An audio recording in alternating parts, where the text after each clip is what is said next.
여러분, 솔직하게 물어볼게요. 지금 이 순간 여러분 마음속에는 무엇이 들어 있습니까? 덕입니까? 아니면 욕심입니까? 공자는 이렇게 말했습니다. 군자회덕, 소인회토. 즉, 군자는 덕을 품고 소인은 땅을 생각한다. 이것이 무슨 말일까요? 그런데 저는 이 말을 처음 들었을 때 이런 생각이 들었습니다. 군자? 소인? 나는 어느 쪽이지? 솔직히 말씀드리면 저도 모르겠더라고요.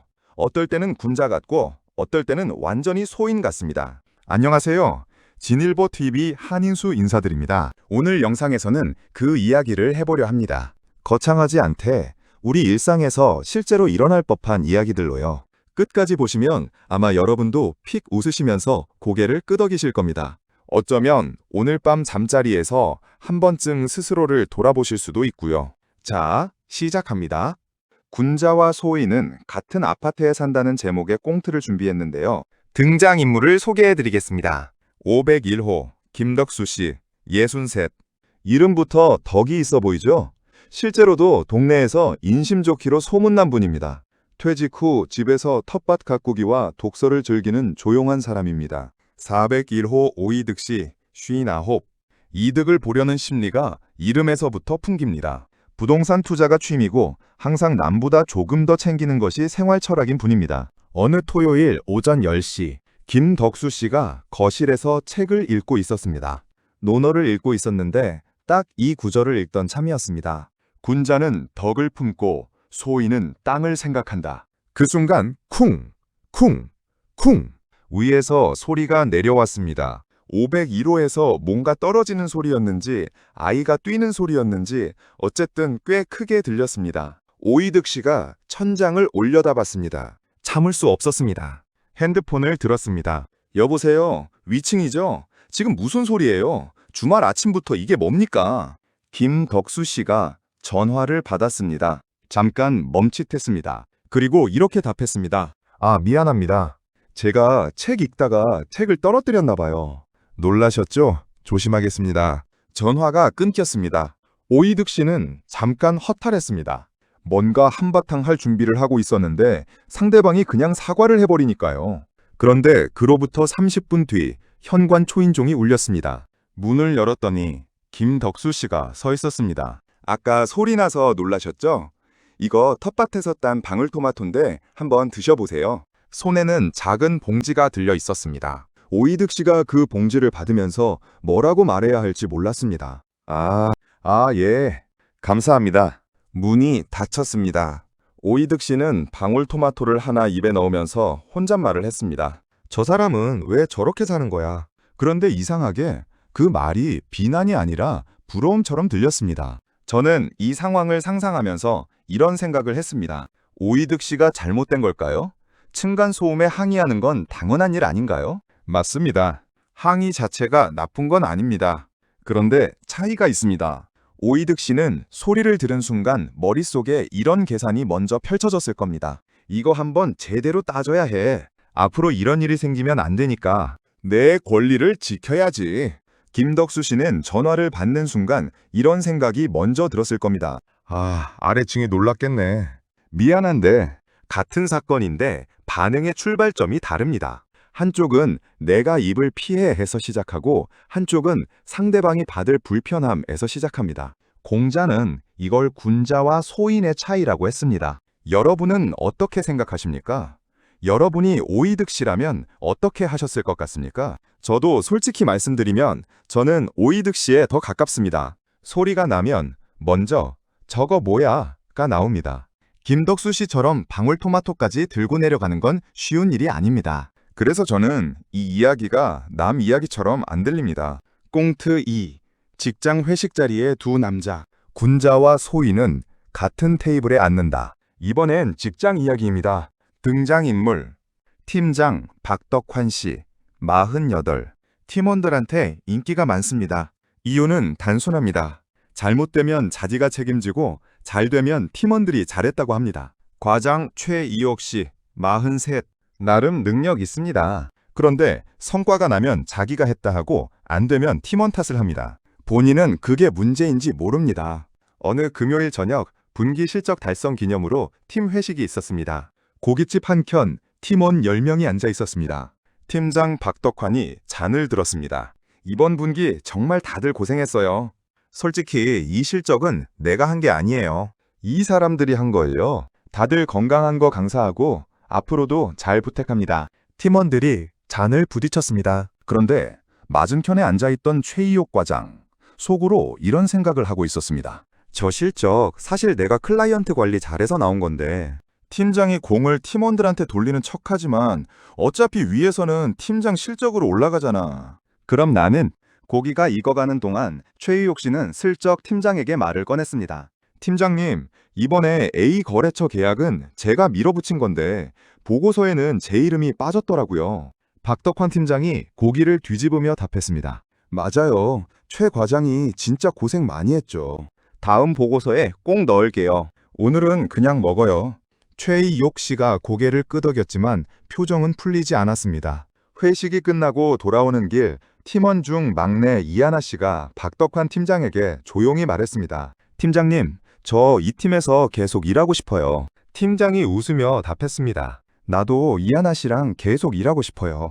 그 옆에서 최이옥 씨는 택시 앱을 켜고 있었습니다. 저는 이 꽁트를 쓰면서 한참 웃었습니다. 최이옥 씨가 나쁜 사람이냐고요? 아닙니다. 자기 공을 인정받고 싶은 건 지극히 자연스러운 마음입니다. 저도 그렇습니다. 내가 한 일에 대해 인정받고 싶은 마음 없는 사람이 어디 있겠습니까? 그런데 여기서 공자가 말하는 군자와 소인의 차이가 나옵니다. 군자는 덕을 품는다고 했습니다. 덕을 품는다는 것이 뭘까요? 내가 한 일의 가치를 인정받는 것보다 함께한 사람들과의 관계를 더 귀하게 여기는 것이라고 저는 생각합니다. 소인은 땅을 생각한다고 했습니다. 땅이 뭡니까? 내 영역, 내 이익, 내 자리입니다. 내 이름이 보고서에 올라가는 것, 내 공이 기록되는 것에 집착하는 것입니다. 박덕환 팀장은 왜 막내 이하나 씨의 마음을 얻었을까요? 공을 나눴기 때문입니다. 책임은 자기가 지고 공은 팀원에게 돌렸기 때문입니다. 최이옥 씨는 그것을 보면서 손해보는 행동이라고 생각했습니다. 그런데 정말 손해일까요? 여러분은 어떻게 생각하십니까? 저는 이 꽁트를 쓰면서 솔직히 최이옥 씨의 마음이 더 잘 이해됐습니다. 그래서 더 경계하게 됩니다. 공자님이 말씀하신 군자의 모습이 멀게 느껴지는 이유가 우리 안에 있기 때문 아닐까요? 소인의 마음이 그만큼 자연스럽게 있기 때문 아니겠습니까? 군자와 소인은 같은 동네에서 다른 선택을 합니다. 마지막 꽁트입니다. 이번엔 조금 더 깊은 이야기입니다. 서울 외곽의 어느 오래된 동네, 재개발 바람이 불기 시작했습니다. 이 동네에 두 사람이 살고 있었습니다. 이덕노, 71. 40년 동안 이 동네에서 쌀가게를 운영해온 분입니다. 자녀들은 도시에 살고 있고 본인은 혼자 가게를 지키고 있습니다. 김재욕, 64. 부동산 투자로 이 동네 빌라 3채를 가지고 있습니다. 실제 거주하지는 않고 임대 수익을 받고 있습니다. 어느 날 재개발 조합 설명회가 열렸습니다. 설명회 내용은 간단했습니다. 이 동네 전체를 허물고 아파트를 짓는다는 것, 기존 건물주에게는 새 아파트 입주권을 주고 세입자에게는 이주 지원금을 준다는 것. 김재옥 씨, 설명회가 끝나자마자 계산기를 두드렸습니다. 빌라 3채면 입주권 3개, 84제곱미터 3채. 지금 시세로 치면 입꼬리가 올라갔습니다. 그런데 이덕노 씨는 설명회 내내 다른 생각을 하고 있었습니다. 할머니 장 씨는 어떻게 되는 거지? 혼자 사시는데. 이주 지원금 받으면 갈 곳이 있으신가? 골목 어귀 편의점 알바하는 청년은 이 동네 없어지면 그 청년 일자리는? 설명회가 끝나고 두 사람이 로비에서 마주쳤습니다. 김재욕 씨가 먼저 말했습니다. 이 선생, 이거 대박 아닙니까? 빨리 동의서 내야죠. 반대하는 사람 있으면 늦어지니까. 이덕노 씨가 잠깐 생각하다 말했습니다. 그게 세입자들 대책은 좀 더 봐야 할 것 같아서요. 할머니들 갈 곳 없는 분들이 계시거든요. 김재욕 씨가 어이없다는 표정을 지었습니다. 이 선생, 남 걱정할 때가 아니죠. 기회가 왔을 때 잡아야죠. 이덕노 씨가 조용히 웃으며 말했습니다. 기회야 맞죠. 근데 나 혼자 잘 되는 기회가 진짜 좋은 기회인지는 모르겠어요. 그날 저녁 이덕노 씨는 동네 세입자 몇 명을 불러 모았습니다. 우리 조합의 세입자 대책 좀 더 마련해달라고 요청해봅시다. 안 되면 어쩔 수 없지만 한 번은 해봐야죠. 김재욕 씨는 그날 밤 부동산 앱을 열고 인근 아파트 시세를 검색했습니다. 결론부터 말씀드리면 재개발은 2년 후 진행됐습니다. 세입자 대책은 이덕노 씨의 요청으로 이주 지원금이 조금 올라갔습니다. 전부 해결되지는 않았지만 없던 것보다는 나아졌습니다. 김재욕 씨는 입주권 3개를 받아 넉넉해졌습니다. 이덕노 씨는 쌀 가게를 접고 새 동네로 이사했습니다.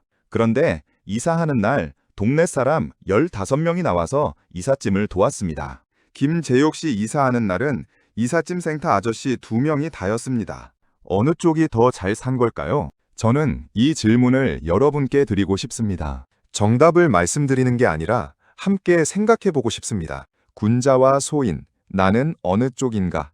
공자께서 논어 2인편에서 말씀하셨습니다. 군자는 덕을 품고 소인은 땅을 생각한다. 이 짧은 한 줄이 참 많은 것을 담고 있습니다. 군자는 덕을 품는다. 덕이 뭡니까? 어렵게 생각하지 마십시오. 내가 옳다고 믿는 것을 지키는 것. 내 이익보다 옳음을 먼저 생각하는 것. 나보다 남을 먼저 생각하는 것. 이게 덕입니다. 소인은 땅을 생각한다. 땅이 뭡니까? 내 것, 내 영역, 내 이익, 내가 더 갖는 것. 그런데 저는 이 두 개가 사실 완전히 다른 사람 이야기가 아니라고 생각합니다. 우리 안에 둘 다 있습니다. 아침에는 군자 같다가 저녁에는 소인 같을 수 있습니다. 회사에서는 덕스럽다가 집에서는 이기적일 수 있습니다. 남 앞에서는 대인배처럼 행동하다가 혼자 있을 때는 욕심덩어리가 될 수 있습니다. 저도 그렇습니다. 그래서 저는 군자와 소인을 다른 사람의 이야기로 보지 않습니다. 내 안의 두 목소리로 봅니다. 오늘 어느 목소리를 더 많이 들었느냐? 그게 오늘의 나입니다. 인이란 무엇인가? 사람다움의 시작점. 공자가 말하는 군자의 핵심은 인입니다. 인, 어렵게 들리죠? 저도 처음엔 그랬습니다. 그런데 생각해보면 아주 쉽습니다. 인이란 사람다움입니다. 사람다움이란 무엇입니까? 내 옆에 있는 사람을 사람으로 대하는 것입니다. 내 옆에 있는 사람을 도구로 보지 않는 것, 수단으로 보지 않는 것, 내 이익을 위한 부품으로 보지 않는 것. 여러분, 주위를 한번 돌아보십시오. 사람을 도구로 보는지 아니면 사람으로 보는지 그냥 사람으로 보는 것. 이게 인의 시작입니다. 그리고 인은 어디서 시작됩니까? 가정에서 시작합니다. 부모님께 하는 인사, 형제에게 건네는 안부, 배우자에게 하는 고마워라는 한마디, 이 작은 것들이 인의 씨앗입니다.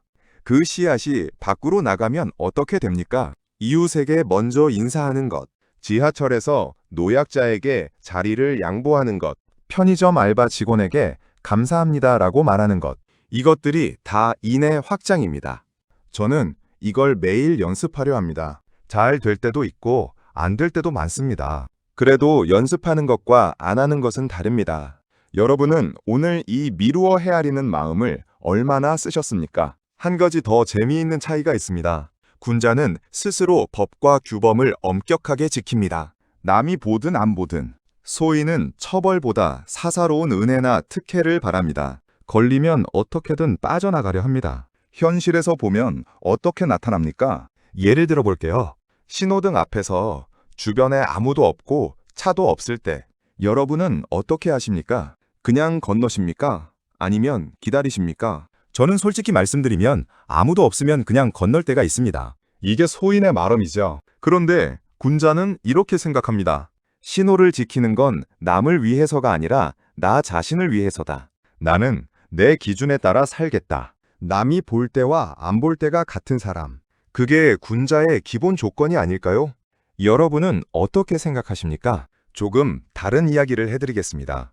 역사 속에도 군자와 소인의 대비가 잘 드러나는 인물들이 있습니다. 항우라는 인물을 아십니까? 중국 초나라의 장수로 어마어마한 힘을 가진 영웅이었습니다. 그런데 그가 결국 패한 이유가 무엇이었을까요? 많은 역사가들이 이렇게 말합니다. 변화에 적응하지 못했다고, 자기 방식을 고집했다고. 항우는 땅을 생각했습니다. 내 영토, 내 권력, 내 체면, 거기서 벗어나지 못했습니다. 반면 소동파라는 시인이 있습니다. 북송 시대의 문인으로 평생 귀양을 살면서도 그 귀양지에서 최고의 문학을 남겼습니다. 왜 그게 가능했을까요? 그는 덕을 품었습니다. 어떤 상황에서도 자기 내면의 가치를 잃지 않았습니다. 땅이 어디든 자리가 높든 낮든 그 안에서 아름다움을 찾고 사람들과 나눴습니다. 항우는 자기 땅을 지키려다 모든 것을 잃었고 소동파는 자기 덕을 지켰기에 귀양지에서도 빛났습니다. 저는 이 두 사람 이야기를 읽을 때마다 이런 생각을 합니다. 나는 지금 어떤 상황에서든 내 덕을 지키고 있는가? 아니면 내 땅을 지키는데 급급한가? 여러분은 어떠십니까? 우리 안에 공존하는 두 목소리, 어느 쪽을 키울 것인가? 저는 논어를 읽으면서 한 가지 흥미로운 점을 발견했습니다. 공자는 군자가 되라고 하면서도 소인을 악인으로 정의하지는 않았다는 겁니다. 소인은 그냥 아직 덜 성숙한 사람입니다. 욕심이 앞서는 사람, 눈앞의 이익에 집중하는 사람, 누구나 그럴 수 있습니다. 저도, 여러분도. 문제는 그 소인의 목소리를 키우느냐, 군자의 목소리를 키우느냐입니다. 재미있는 이야기가 있습니다. 어느 할아버지가 손자에게 말했습니다. 내 안에는 두 마리 늑대가 살고 있어. 한 마리는 착하고 덕스럽고 다른 사람을 생각하는 늑대야. 또 한 마리는 이기적이고 욕심 많고 자기밖에 모르는 늑대야. 이 두 마리가 매일 싸워. 손자가 물었습니다. 할아버지, 어떤 늑대가 이겨요? 할아버지가 웃으며 답했습니다.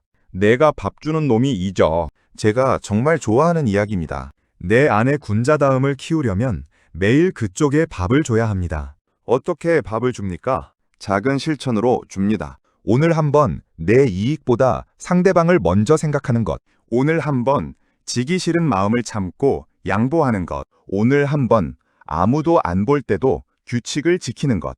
이것들이 내 안의 군자에게 밥을 주는 겁니다. 지금부터 드리는 이야기가 오늘 영상에서 제가 가장 오래 생각한 부분입니다. 제가 아는 70대 어르신 한 분이 계십니다. 평생 작은 문구점을 운영하셨습니다. 큰 부자가 된 것도 아니고 특별한 업적을 남긴 것도 아닙니다. 그런데 그분 주변에는 항상 사람이 있었습니다. 어떤 분인지 아십니까? 동네 아이들이 방과 후에 문구점에 들렀습니다. 문구점이 잠깐 쉬는 공간이 됐습니다. 어르신은 아이들한테 연필 하나씩 그냥 줬습니다. 큰 게 아닙니다. 연필 하나. 그런데 30년이 지났습니다. 그 아이들이 어른이 됐습니다. 결혼도 하고 직장도 생겼습니다. 그리고 명절이 되면 어른이 된 그 아이들이 문구점을 찾아옵니다. 어르신이 이제 연세가 많아 더 이상 문구점을 운영하지 않는데도 집으로 찾아옵니다. 선생님, 그때 연필 받았던 사람이에요. 덕분에 잘 지내고 있어요. 어르신이 웃으며 말씀하셨다고 합니다. 내가 뭘 했다고. 그분은 정말 뭘 했다고 생각하지 않으셨습니다. 그냥 아이들이 예뻐서 연필 줬을 뿐이라고 하셨습니다. 그런데 그 작은 것이 30년이 지나 누군가의 기억 속에 살아 있었습니다. 이게 덕입니다. 덕은 기록되지 않습니다. 보도되지 않습니다. 상을 받지 않습니다. 그런데 사람들의 마음속에 남습니다. 그리고 오래 남습니다. 군자는 덕을 품는다는 말이 이런 뜻이 아닐까요? 거창한 덕이 아닙니다.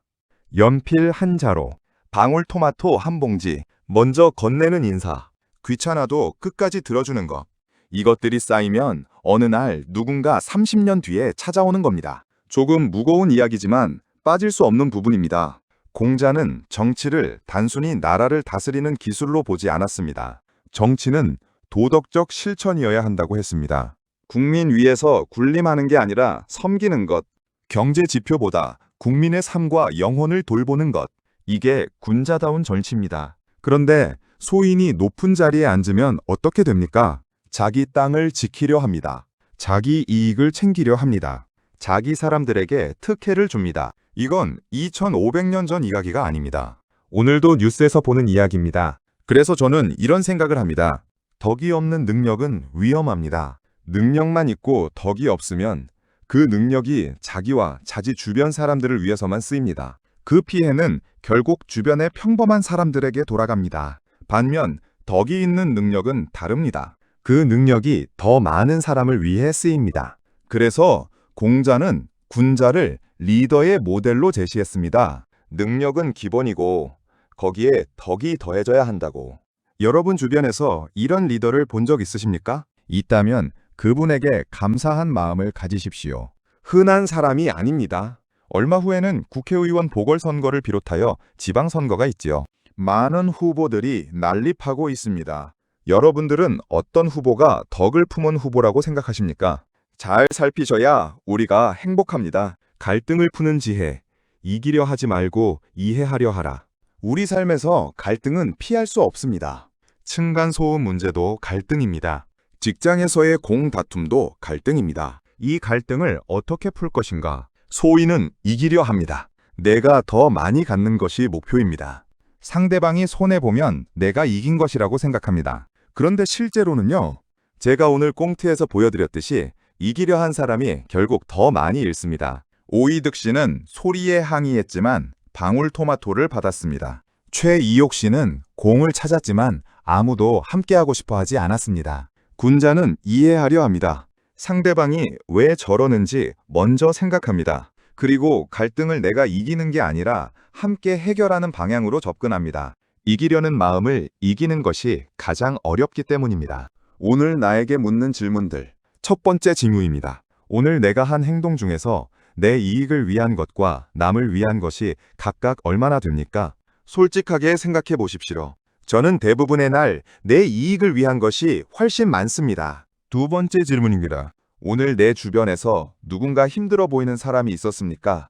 그리고 나는 그 사람에게 무엇을 했습니까? 아무것도 안 했다고 해서 나쁜 게 아닙니다. 그냥 기억하는 것만으로도 충분합니다. 세 번째 질문입니다.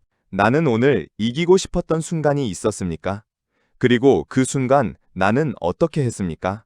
이 세 가지 질문, 매일 밤 잠자리에서 딱 5분만 생각해 보시겠습니까? 거창한 변화를 바라는 게 아닙니다. 이 질문들을 떠올리는 것 자체가 내 안의 군자에게 밥을 주는 겁니다. 오늘 하루 딱 한 번만 이 질문을 해보십시오. 지금 내 마음속에는 무엇이 더 많습니까? 덕입니까? 욕심입니까? 그 질문 하나가 오늘의 여러분을 조금 다르게 만들 수 있습니다. 완벽한 군자가 되는 게 목표가 아닙니다. 어제보다 조금 더 덕 쪽에 기울어지는 것, 그것으로 충분합니다. 오늘도 함께 해주셔서 진심으로 감사드립니다. 구독, 좋아요, 알림 설정, 논어 속 지혜로 오늘을 살아가는 이야기 다음 영상에서 뵙겠습니다.